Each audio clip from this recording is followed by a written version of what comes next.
തെരഞ്ഞെടുപ്പ് പ്രചാരണ കാലത്ത് കോൺഗ്രസിനെ വോട്ട് കട്ടർ എന്ന് വിളിച്ചത് അരവിന്ദ് കെജ്രിവാളാണ്. വോട്ടെണ്ണിയപ്പോൾ 16 മണ്ഡലങ്ങളിൽ കോൺഗ്രസ് പിടിച്ച വോട്ടുകൾ തെരഞ്ഞെടുപ്പ് ഫലത്തിൽ നിർണായകമായി.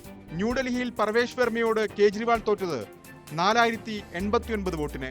ഇവിടെ കോൺഗ്രസ് സ്ഥാനാർത്ഥി സന്ദീപ് ദീക്ഷിത് നേടിയത് 4568 വോട്ട്.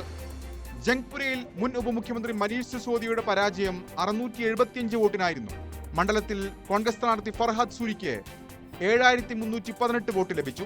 ത്രിലോക്പുരി, സംഗം വിഹാർ, രജീന്ദർ നഗർ, മെഹ്റോളി, തിമാർപൂർ എന്നിവിടങ്ങളിൽ BJPയുടെ ഭൂരിപക്ഷം 2000-ൽ താഴെ. ത്രിലോക്പുരിയിൽ ഭൂരിപക്ഷം 392, കോൺഗ്രസ് നേടിയത് 6147 വോട്ട്. സംഗം വിഹാർ BJP സ്വന്തമാക്കിയത് 344 വോട്ടിനാണ്.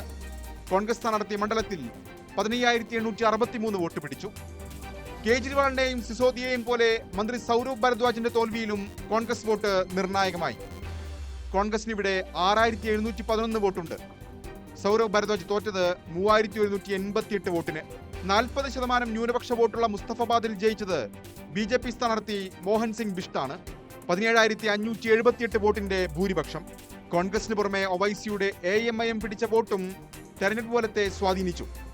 കോൺഗ്രസ് നേടിയത് 11763 വോട്ടെങ്കിൽ AMIMന് 33474 വോട്ട് ലഭിച്ചു.